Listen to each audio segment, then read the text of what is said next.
Bonsoir, bienvenue, il est 20h, notre édition spéciale se poursuit évidemment sur BFM TV après cette prise de parole très attendue de Donald Trump sur l'opération militaire américaine menée au Venezuela qui a donc mené à la capture du président Maduro qui est donc en route au moment où l'on se parle pour les États-Unis pour y être jugé pour narcoterrorisme. Les États-Unis qui dirigeront le Venezuela en attendant une transition sûre, a averti le président américain. Dernière information, Donald Trump a échangé avec Emmanuel Macron en fin de journée. Le président français qui ne condamne pas la méthode américaine, l'intervention américaine. Et pourtant ce soir, les critiques sur le non-respect du droit international sont très nombreuses. Mais peu importe, pour Donald Trump, il fallait sortir Nicolás Maduro de sa forteresse. Ce sont les mots de Donald Trump. Écoutez. Si l'on en croit en tout cas les déclarations de Donald Trump. Revenons sur la capture de Nicolás Maduro, qui est quand même le fait majeur de ces dernières 24 heures. Opération parfaitement huilée, c'est ce qui a été expliqué, préparée depuis des mois avec les meilleurs pilotes de chasse, alors que Caracas, la capitale du Venezuela, a été plongée dans le noir pour faciliter l'opération. Voici le récit en images avec Pauline Sarafi. On en parlera ensuite avec vous, Patrick Dutartre. On va se lever ensemble, Patrick Dutartre, pour parler de ceux qui ont mené cette opération. Alors, d'ores et déjà, petite question. Donald Trump nous a expliqué pendant 1h30 qu'il n'y avait que les Américains pour pouvoir mener ce genre d'opération. Est-ce que c'est vrai ou c'est faux ?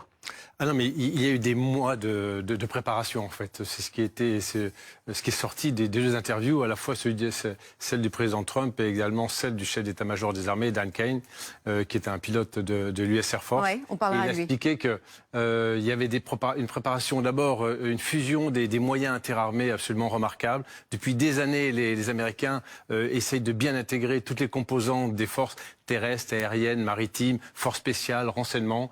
Et là, vous ne pouvez pas faire cette opération, si vous voulez, sans une préparation extrêmement minutieuse, notamment avec des équipes de la CIA qui observent depuis des mois. Et qui connaissent par cœur la ville de Caracas. Vient ensuite le rôle de cette fameuse Delta Force. Donc ça, ce sont des images d'archives. Que dire de ces soldats et comment procèdent-ils? Pourquoi y a-t-il fallu plonger Caracas dans le noir? C'est quoi? C'est une unité d'élite semi-clandestine?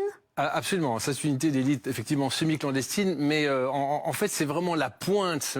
Merci à tous les 5, vous restez avec nous, on va se retrouver évidemment dans un instant. Cette édition spéciale se poursuit, nous reviendrons aussi sur le dramatique incendie de Crans-Montana en Suisse, alors qu'on a appris que la police suisse annonce l'identification de 4 nouvelles victimes. Nous serons sur place dans un instant, à tout de suite. Ce qui est nouveau aussi aujourd'hui, c'est que ce drame a pris une dimension judiciaire puisque les 2 gérants du bar Le Constellation sont devenus des suspects. L'autre grand titre évidemment de ce samedi soir, c'est donc cette opération militaire américaine au Venezuela qui a mené à la capture du président Maduro, qui est en route ce soir pour les États-Unis.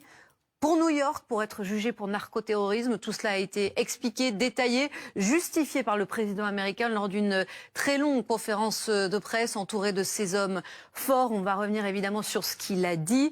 Mais d'abord, retour grâce aux équipes de Ligne Rouge en images avec les réactions importantes sur ces dernières 24 heures. Cette opération hors norme qui pose quand même beaucoup de questions ce soir, qui suscite aussi beaucoup de critiques sur le non-respect du droit international.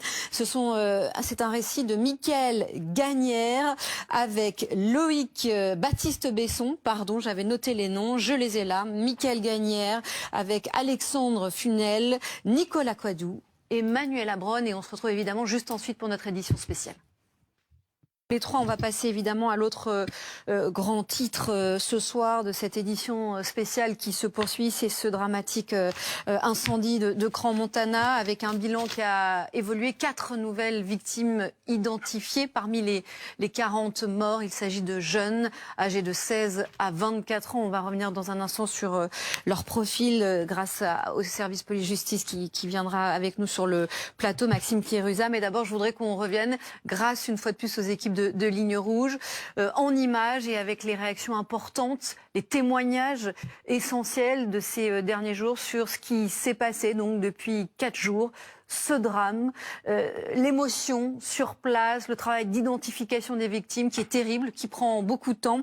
C'est un récit de Mickaël Gagnère avec Nicolas Coidou, Alexandre Funel et Manuel Abrone, et on se retrouvera évidemment juste après sur ce plateau.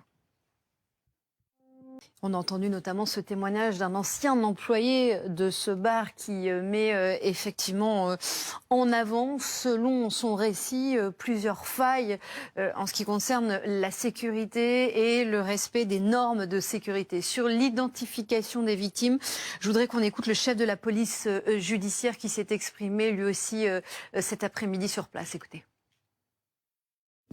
Merci beaucoup Maxime Cliéruza. Dans un instant, vous retrouverez évidemment Émilie Broussoulou pour BFM Soir, qui reviendra sur ces 2 grandes actualités de ce samedi soir. Évidemment, la capture de Nicolas Maduro après l'intervention militaire américaine et la conférence de presse du président américain. Et puis ce drame donc, de Crans-Montana qui prend une dimension judiciaire aujourd'hui.